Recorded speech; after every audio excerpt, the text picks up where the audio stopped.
नमस्ते विद्यार्थियों, मैं भगवान सिंह अजमेर क्लासेस के ऑनलाइन यूट्यूब चैनल में आपका हार्दिक स्वागत करता हूं। विद्यार्थियों, आप इस वीडियो को पूरा देखें और अपने साथियों में इसे ज़्यादा ज़्यादा शेयर करें ताकि उनको भी फ़ायदा हो सके। आप इस चैनल को सब्सक्राइब करें। तो आज के करंट अफेयर्स पर चर्चा करते हैं, जिसमें मुख्य रूप से 3 पॉइंट्स पर बात करेंगे। पहला जो पॉइंट आपके दे रखा है वो है भारत और ऑस्ट्रेलिया के बीच जो 7 समझौते हुए उनके बारे में बात करेंगे। और दूसरा जो पॉइंट है वो है आपके भारतीय विज्ञान संस्थान बेंगलुरु के वैज्ञानिकों ने जो उपलब्धि हासिल की है उनके बारे में बात करेंगे।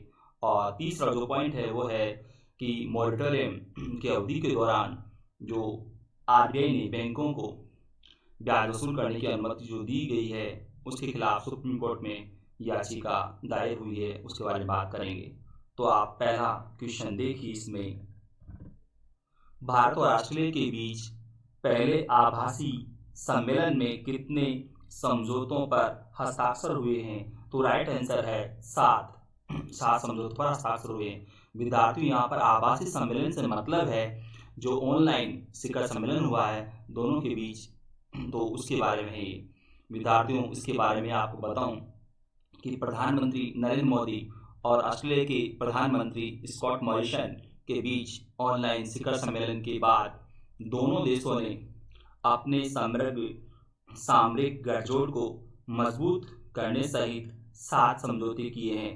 और सामरिक गठजोड़ के तहत साझा लॉजिस्टिक सहयोग समझौते में संपूर्ण रक्षा सहयोग को और मजबूत बनाने के अलावा दोनों देशों की सेनाएं मरम्मत और आपूर्ति बहाली के लिए एक दूसरे के सैन्य अड्डों का उपयोग कर सकेंगी इस समझौते के होने के बाद। और इसमें एक और बात मैं बताऊं आपको कि इस तरह का जो समझौता है जो ऑस्ट्रेलिया के साथ भारत ने किया है, तो ऐसे ही समझौते भारत ने 3 देशों के साथ पहले से कर रखे हैं, जिनके नाम मैं आपको बोलूँ अमेरिका, फ्रांस और सिंगापुर। तो अब ऑस्ट्रेलिया ये चौथा देश बन गया जिसके साथ भारत ने ऐसा समझौता किया है। और यहाँ पर एक और बात मैं आपको बताऊँ कि जो 7 समझौते किए हैं भारत और ऑस्ट्रेलिया के बीच जो 7 समझौते हुए हैं, तो ये किन किन विषयों पर हुए हैं तो वह भी आपको बता देता हूँ कि दोनों देशों ने साइबर और साइबर युक्त प्रौद्योगिकी, खनिज और खनन और सैन्य प्रौद्योगिकी, व्यावसायिक शिक्षा और जल संसाधन प्रबंधन जैसे क्षेत्रों में द्विपक्षीय सहयोग पर ये समझौते किए हैं। और यहाँ पर एक और बात आपको ध्यान रखनी है, वो ये कि हिंद प्रशांत क्षेत्र के महत्व को रेखांकित करते हुए दोनों देशों ने हिंद प्रशांत क्षेत्र में नौवहन सहयोग की साझा दृष्टि इस नाम से यानी कि इस शीर्षक से घोषणा पत्र भी जारी किया है। तो इसके अलावा इसमें इस घोषणा पत्र में जो बात कही गई है वो ये कि इसकी वजह से जो है क्षेत्र में शांति, सुरक्षा, स्थिरता, समृद्धि जो है वो बनी रहेगी। और ये दोनों देशों ने इस पर जो है अपनी प्रतिबद्धता व्यक्त की है।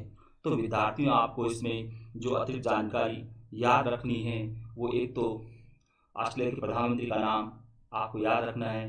दूसरा, सामरिक गठजोड़ के तहत जो साझा लॉजिस्टिक सहयोग समझौता जो हुआ है उसकी क्या विशेष बात है वो आपको ध्यान रखना है। और इस तरह का समझौता भारत ने जो है किन किन देशों के साथ कर रखा है वो आपको याद रखना है। एक ये जो 7 समझौते किए हैं दोनों देशों के बीच 7 समझौते हुए हैं वो किन विषयों पर हुए वो आपको याद रखना है। इसके अलावा ये घोषणा पत्र जो जारी किया गया है किस शीर्षक से ये आपको याद रखना है। तो आप अगला क्वेश्चन देखिए। इसमें भारत के किस संस्थान के वैज्ञानिकों ने ये साबित किया है कि उम्र बढ़ने के साथ ही मस्तिष्क की कुछ गतिविधियां कमजोर पड़ने लगती हैं? तो राइट आंसर है भारतीय विज्ञान संस्थान बेंगलुरु। विद्यार्थियों, यहाँ पर मैं आपको जानकारी दूं कि भारतीय विज्ञान संस्थान बेंगलुरु के वैज्ञानिकों ने ये साबित किया है कि उम्र बढ़ने के साथ ही मस्तिष्क की कुछ गतिविधियां कमजोर पड़ने लगती है। भले ही व्यक्ति स्वस्थ हो तो भी ऐसा होता है।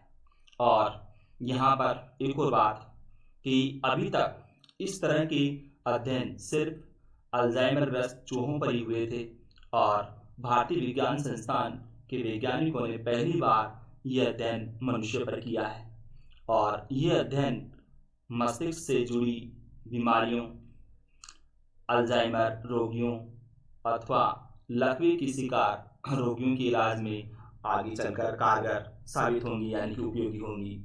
तो आपको इसमें अतिरिक्त जानकारी के तौर पर रखना है कि यहाँ पर ये वैज्ञानिकों की उपलब्धि क्या है और इसके अलावा इसका आगे चलकर इस अध्ययन का किस रूप में फायदा हो सकता है, ये आपको ध्यान रखना है। तो आप अगला क्वेश्चन देखिए। इसमें भारतीय रिजर्व बैंक के अनुसार अगर मॉरेटोरियम के दौरान ब्याज माफ किया जाता है तो बैंकों को कितना घाटा होगा? तो राइट आंसर है 2,01,000 करोड़ रुपया।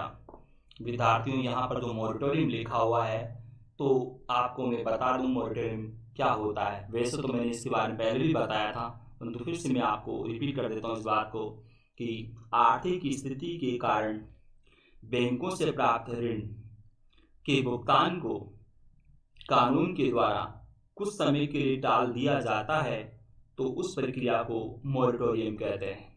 यानी कि जो है किसी आर्थिक परिस्थिति के कारण जो है अगर कर्ज लेने वाले व्यक्ति जो है कर्ज को चुकाने में सक्षम नहीं होते हैं तो उस दौरान केंद्र सरकार के द्वारा जो है कानून का प्रयोग करते हुए उस भुगतान की अवधि को कुछ समय के लिए टाल दिया जाता है, तो उसको जो है उस प्रक्रिया को बोलते हैं मॉरेटोरियम।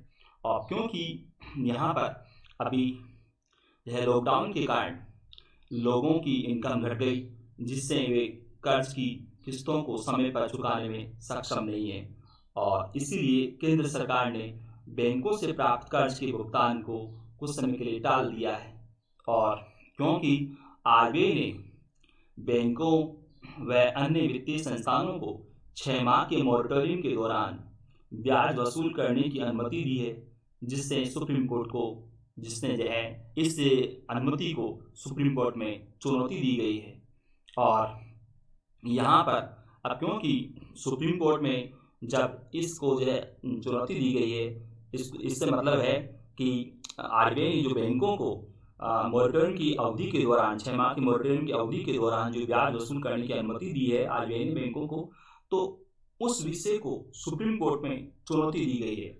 अब सुप्रीम कोर्ट में जब चुनौती दी गई इस बात को, तो वहाँ पर आरबीआई ने सुप्रीम कोर्ट को बताया कि मॉरेटोरियम के दौरान ब्याज को माफ करने से बैंकों की वित्तीय स्थिरता को जो है खतरा उत्पन्न हो जाएगा और यदि 6 माह के मॉरेटोरियम को ब्याज मुक्त घोषित कर दिया जाता है तो बैंकों को 2,01,000 करोड़ रुपए का नुकसान होगा और ये देश की जीडीपी का 1% के करीब होगा। और यहाँ पर एक और बात सुप्रीम कोर्ट में आरबीआई ने जो कही है वो ये कि ये मॉरेटोरियम के जरिए दी गई राहत का भार कर्ज लेने वाले जो उनको तो खैर इसका जो है राहत मिल जाएगी, मॉरेटोरियम की वजह से कर्ज लेने वालों को तो राहत मिल जाएगी, परंतु यहाँ पर ये जो भार है, ये ब्याज जो है मुक्त जो दिया जा रहा है, तो इसका भार यानी कि ये 2,01,000 करोड़ रुपया, तो ये जो है भार कर्ज देने वाले संस्थानों व जमाकर्ताओं पर ही जो है डालना होगा। अब क्योंकि बैंकों की इनकम का मुख्य स्रोत जो है ब्याज होता है, इसलिए सुप्रीम कोर्ट को बताया है आरबीआई ने कि अगर मॉरेटोरियम की अवधि के दौरान ब्याज माफ किया जाता है तो फिर ये ब्याज का जो भार है यानी कि 2,01,000 करोड़ रुपया, ये वित्तीय संस्थानों पर पड़ेगा जो कर्ज देते हैं, और जो बैंकों में पैसा जमा कराते हैं उन्हीं पर ही ये भार पड़ेगा। तो यहाँ पर आगे चलकर सुप्रीम कोर्ट के द्वारा क्या जो है आदेश दिया जाता है तो उसके बारे में आपको अगली वीडियो में बता दूंगा। तो आप इसमें ध्यान रखना है कि मॉरेटोरियम क्या होता है। एक बात आपको ये भी ध्यान रखनी है कि ये मॉरेटोरियम की अवधि जो है वो 6 माह की रखी गई है, उसको भी आपको ध्यान रखना है। इसके अलावा यहाँ पर नुकसान वाली जो बात है जो सुप्रीम कोर्ट में बताई गई है आरबीआई के द्वारा, उसको भी आपको याद रखना है कि कितना नुकसान होगा अगर ये ब्याज माफ किया जाता है मॉरेटोरियम की अवधि के दौरान। और तो आप अगला क्वेश्चन देखिए। इसमें 4 जून को वरिष्ठ बॉलीवुड फिल्म निर्देशक बासु चटर्जी का निधन हो गया। उनका जन्म किस राज्य में हुआ था? तो राइट आंसर है राजस्थान। विद्यार्थियों, राजस्थान के अजमेर में इनका जन्म हुआ था। तो आप अगला क्वेश्चन देखिए। प्रधानमंत्री के निजी सचिव राजीव टोपनो को किस पद पर नियुक्त किया गया है? तो राइट आंसर है विश्व बैंक में कार्यकारी निदेशक के वरिष्ठ सलाहकार। विद्यार्थियों, क्वेश्चन महत्वपूर्ण है। अगला क्वेश्चन देखिए आप इसमें। किस देश में भारतीय दूतावास के बाहर गांधी जी की प्रतिमा को प्रदर्शनकारियों ने नुकसान पहुंचाया है? तो राइट आंसर है यूएसए। विद्यार्थियों, जैसा कि आप जानते हो, जिन देशों के बीच आपसी राजनीतिक जो है संबंध होते हैं तो उनके यहाँ एक दूसरे के राजदूत नियुक्त होते हैं। तो भारत के राजदूत जो यूएसए में हैं, तो वहाँ पर भारतीय दूतावास के बाहर गांधी जी की प्रतिमा को प्रदर्शनकारियों ने नुकसान पहुंचाया और वहाँ पर उन यह प्रतिमा को पेंट भी कर दिया। जैसा कि आप जानते हो, अभी यह यूएस में दंगे फसाद हो रहे हैं क्योंकि आपको मालूम है वहाँ पर एक अश्वेत नागरिक जॉर्ज फ्लॉयड की पुलिस ने हत्या कर दी थी और उसी वजह से वहाँ पर दंगे फसाद हो रहे हैं, लूटपाट हो रही है।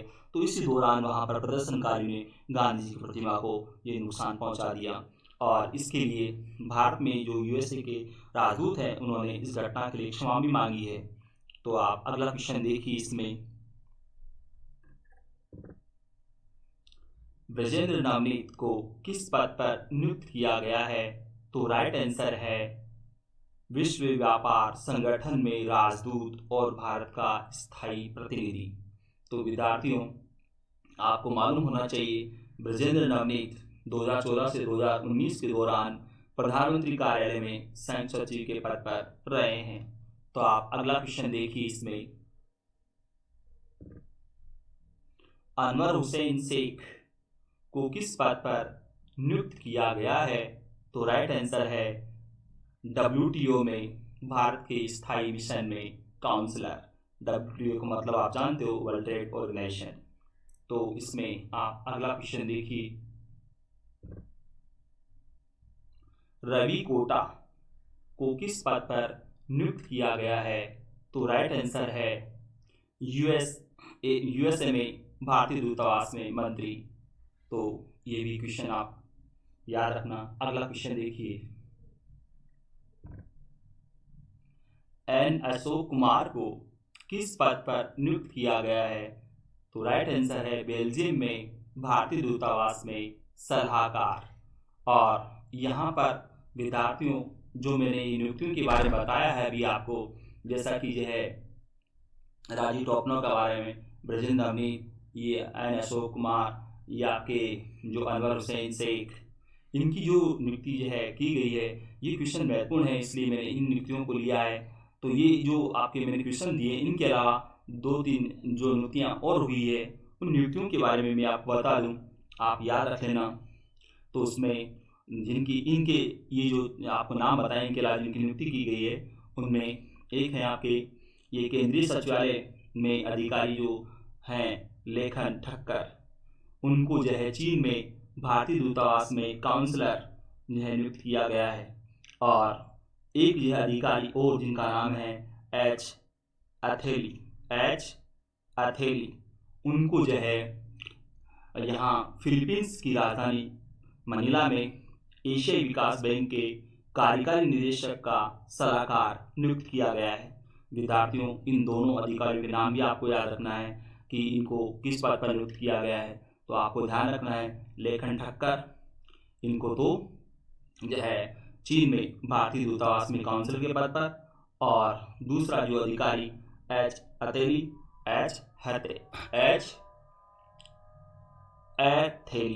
नाम याद रखना, एच अथेली। तो इनको जो है नियुक्त किया गया है जहां मनीला में एशियाई विकास बैंक के कार्यकारी निदेशक के सलाहकार के रूप में। तो आपको पता है एशियाई विकास बैंक का मुख्यालय मनीला में है, जो कि फिलीपींस की राजधानी है। और विद्यार्थियों, अगला क्वेश्चन देखिए आप इसमें। 5 जून को कौन सा दिवस मनाया जाता है? तो राइट आंसर है विश्व पर्यावरण दिवस। और तो विद्यार्थियों क्वेश्चन ये महत्वपूर्ण है क्योंकि आपके एग्जाम में अक्सर जो है कोई ना कोई दिवस पूछ लिया जाता है, तो इसलिए यहाँ पर मैं जो है जो भी कोई महत्वपूर्ण दिवस आता है वो आपको मैं क्वेश्चन के रूप में देता हूँ यहाँ पर, तो ये क्वेश्चन भी आपको याद रखना है। विद्यार्थियों ये वीडियो आपको कैसा लगा इसे लाइक करें, इस चैनल को सब्सक्राइब करें। धन्यवाद।